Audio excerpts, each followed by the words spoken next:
Hello everyone, and welcome to the OK's Computer YouTube channel. My name is Patrick, and today we're going to be talking about my record collection. This is the third part in an ongoing series talking about the records that I have acquired over the past several years in alphabetical order.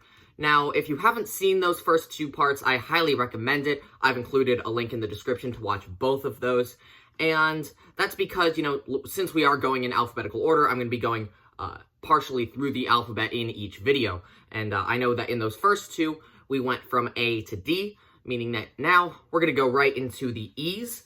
With Emerson, Lake, and Palmer, we have Brain Salad Surgery. Now, there was a time shortly after I started my record collection that I was huge into progressive rock, specifically those classic bands from the 60s and 70s, bands like Yes, Rush, King Crimson, Genesis, specifically Emerson, Lake, and Palmer.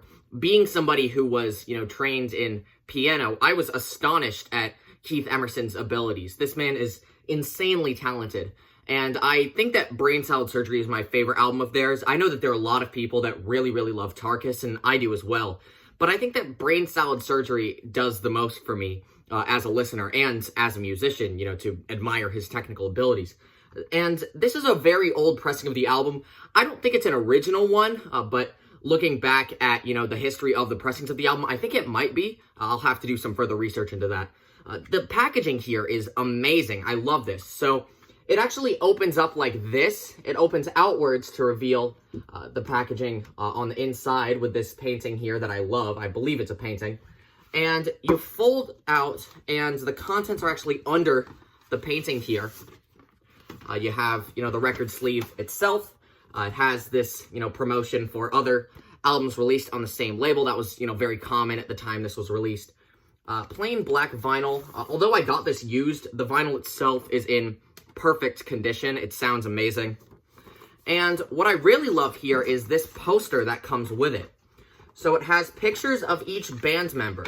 And if you fold it out, you see, it has one for all three of them. But it also folds out further to reveal the track list and some credits. And if you fold it over like this, you see lyrics to every song as well as the full photographs of the band members. I love this poster and the layout of the packaging here. It's amazing. It's not something that I see in records that, were printed this long ago. And I'm sure that they paid a lot of attention to making this packaging the best they possibly could. They totally succeeded. And, it also helps that the music is fantastic. Like I said, I think that Brain Salad Surgery is my personal favorite Emerson, Lake, and Palmer album. And Carnival 9 is a masterpiece. If you listen to just one song from the album, make it Carnival 9. It is a multi-part suite that is just stunning from start to finish. Highly, highly recommend it. This is a wonderful album. And speaking of ELP, we also have a live album of theirs, Welcome Back, My Friends, to the Show That Never Ends. I just got this in the bargain bin at a record store, but it ended up being a really, really great purchase. The packaging here is also very, very intricate. We open this up. It's a triple album in a triple gatefold, and I probably can't even show it because of how huge it is, but each sleeve says ELP. I love that. That's great. And something weird when I purchased this is once again, you probably can't see it, but every single song has like a purple or like pink marker with some sort of writing on it. Some say no and some say yes. I don't know why that's there. It must have been from the previous owner. But, it doesn't affect the album at all. I love having this. This is a great live performance featuring a lot of their best songs, including Carnival 9 and Tarkus. So if you're a fan of their studio albums, I highly, highly recommend that you give this live album a listen. Moving on, now the story behind this next one is really interesting. So it's EOB, Earth, and EOB is a side project of Radiohead member Ed O'Brien. Now you all know how much I love Radiohead, they're like the namesake of this channel. I am absolutely obsessed with them, and I love a lot of their solo work, including this Ed O'Brien album. Now this was released early in 2020, and shortly after the time it was released, Ed and Capitol Records announced that they were doing a vinyl giveaway for a copy of this album. All you had to do was make a post of the album cover and in the caption say, like, why you love Radiohead and why you think you should have the album. Very typical giveaway fare. but since it was Radiohead, I did make that post. You know, some of you OG fans of the Instagram account might even remember when I posted that. And it was also organized and, you know, promoted through other music Instagram accounts, specifically Page for Music Chads and Music Shitposting. I'm sure that a lot of my viewers already know who they are. They are absolutely wonderful, big inspirations behind my content. And I actually ended up winning that giveaway, which was shocking given how many people entered. It was a lot. And so they did send a copy of the album, which was great. It came very, very shortly after they announced the winner. Very, very efficient. It arrived in perfect condition. But there were also multiple things sent alongside it that were not in the description for the giveaway. So they did send the album as promised, but they also sent a handwritten note from Ike and Isaiah, the admins of Music Shitposting. They sent this letter inside the vinyl, which was not something I expected at all. And I'm not going to read this. I haven't really shared this with anyone, but I think that it is so kind that they took time out of their day to personally write me a note.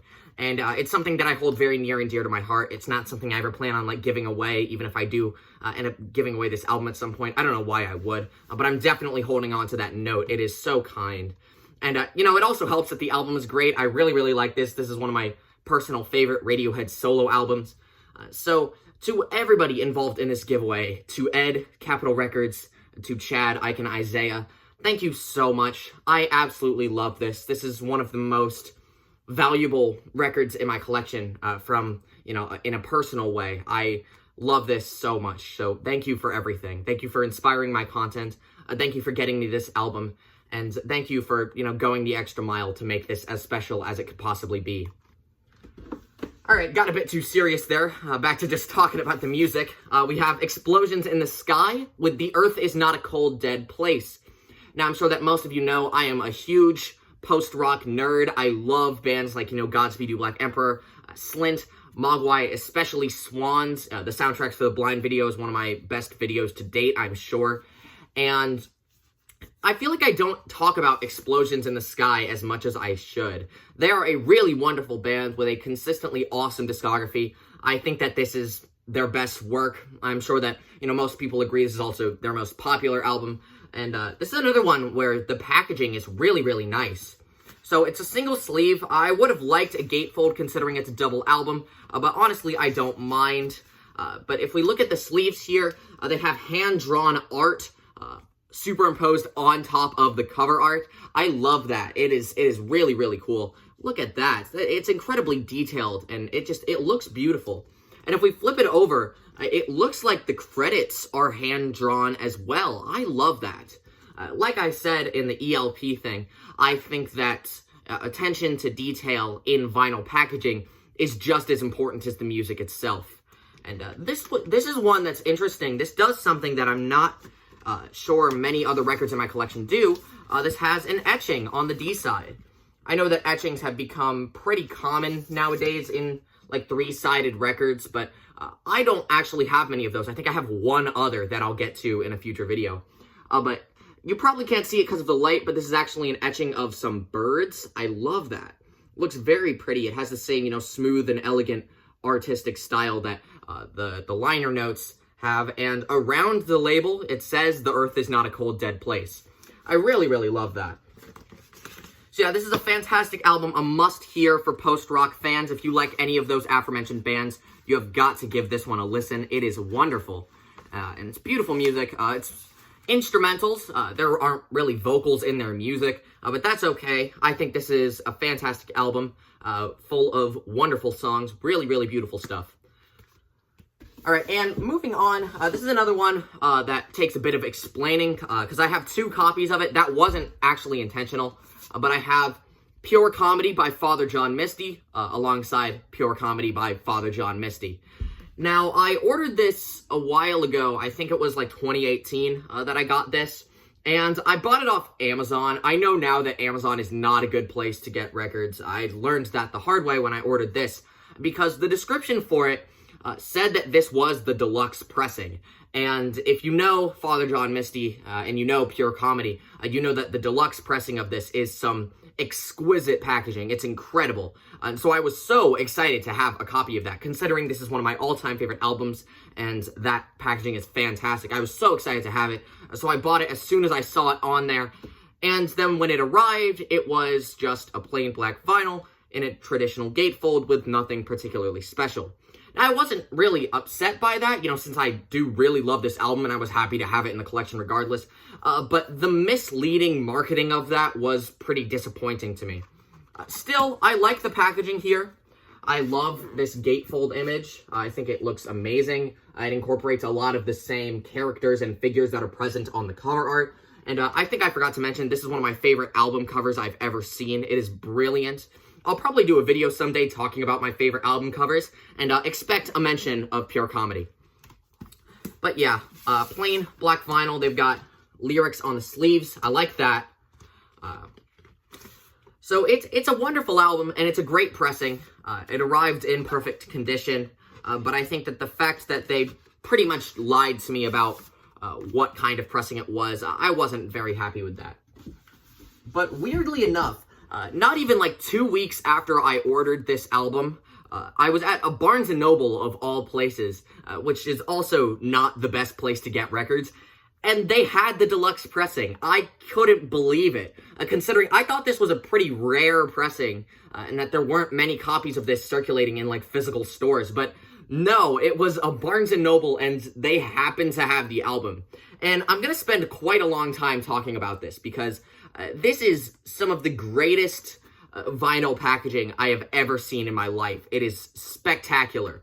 So we're just going to dive in here, and the first thing you notice is this actually opens from the top. You take the contents of the record out, and you're left with a die-cut sleeve of the album cover. And it has a really nice kind of shiny finish on it, and there are holes in the back where the sky is visible. This thing is insane. Like, even just this, if it was just this, that would already be impressive enough. But there is so much more happening in this packaging here. So, first thing I noticed when I purchased this is this. This is a holographic J card. I don't know what a J card is, but it's a collectible item that comes in different copies of this deluxe version. I think there's like 6 or 7 different variations on it. And like that poster, they also feature characters from the cover art, but this time on a card. And this one is a skeleton blowing leaves, and it says despair at the bottom. I have no idea what that means, but I think that it perfectly reflects, the darkly comedic tone of the album. If you've heard the album, I think this makes a lot of sense, and I'd love to have some more of these. I might even buy other copies of the album just to see what J cards come in them. And this also comes with that gatefold image, but this time on a full fold-out poster. I love that. It looks gorgeous. It's amazing. I love having it against a black background. Once again, it seems a lot more appropriately dark than the white background in the gatefold of the black vinyl pressing. And this also has lyrics to the full album. If you've heard Pure Comedy, you know that the lyrics are a vital, vital thing in this record. So it's great to be able to read the lyrics while listening to the album. So those are great. I love that. And then going into the vinyl sleeves themselves, it's a double album, and both sleeves have different variations on the sky background from the album cover. If you flip them around, there are 2 more, this one being the original. And anytime you put the vinyl in the die-cut sleeve, you're left with a different sky background. So here's the original one, but then we can take this out, flip it around, and now it's orange. That is so cool, this customizable album cover. I've only seen this in like 1 or 2 other records in my life. I know that Idols did that with Joy is an Act of Resistance. But yeah, I think that's incredible, the fact that they chose to do that. And the vinyl itself looks gorgeous. We slide this out. We get this brown splatter. This is described as a copper vinyl. I love that. It looks beautiful. And it sounds great as well, because, vinyl sound quality is just as, important. And it sounds amazing. And this one is a similar concept, but now it's gray. It's a gray splatter. This is described as aluminum.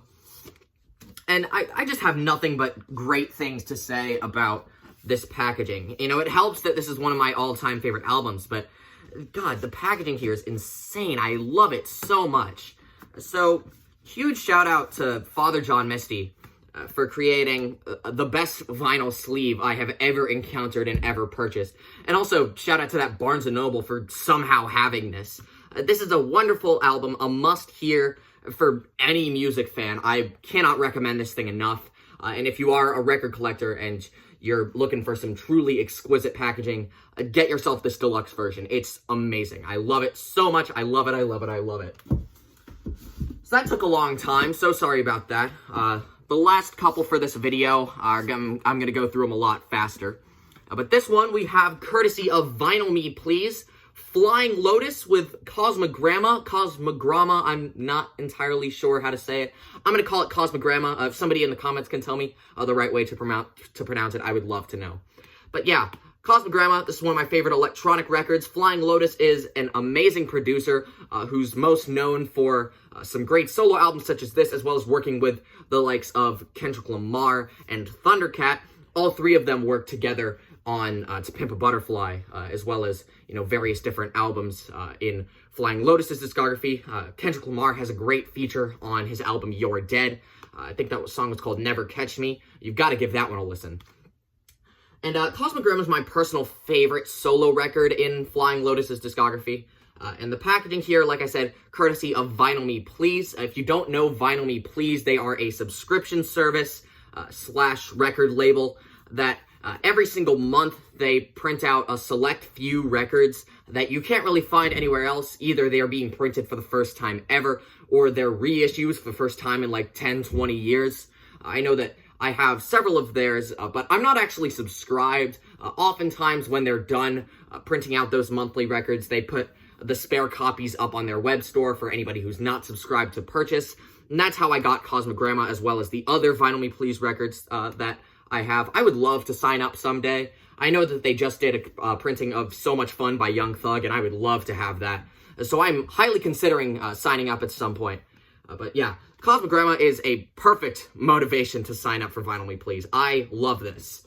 If we open this up, it has a gatefold with art that is just as intricate as the cover art. I think I forgot to mention that this isn't the original album cover, but I really, really love this album cover. This looks amazing. And it also has this art insert as well. And it says this art is courtesy of a David McLeod. I hope I'm saying that right. But the description here is awesome. It says, often working in a tactile quality that blends familiar visual cues with abstract geometric forms, David is interested in how the tension of this relationship can challenge perception. I love that concept, and it translates over to this album cover perfectly. It's just as intricate and complex and disorienting as the music itself. And if we open this up, there's even more incredible artwork on the sleeves. Also here with the credits, I still haven't quite identified what that font is. I love how it has that kind of rustic and ancient look to it. And the vinyl is a dark gray and white, similar to the color palette of the cover art. And it looks amazing. It's a bit thinner than I expected. I don't know if I was expecting like 180 gram vinyl, but it is pretty lightweight, pretty thin, pretty brittle. That's fine by me though, because I think it sounds awesome. And I just love having the album. This is some of my favorite electronic music to date. Certainly one of my favorite albums of the 2010s. Really, really love it. Electronic fans, if you're into electronic music, the works of artists like Tom York, I think that this is right up your alley. And if you're interested in hearing what Flying Lotus does outside of collabs with artists like Kendrick Lamar and Thundercat, you've got to give this a listen. Up next, we have Frampton Comes Alive by Peter Frampton. This is another one that I actually have 2 copies of. One I purchased on my own, and the other I got as a gift. That was a very kind gift from a family member. I love having this album. I don't know how they knew I liked Peter Frampton. Now, granted, I haven't listened to him in a very long time outside of this album, but this is a wonderful live recording, and it's really just some peak classic rock stuff.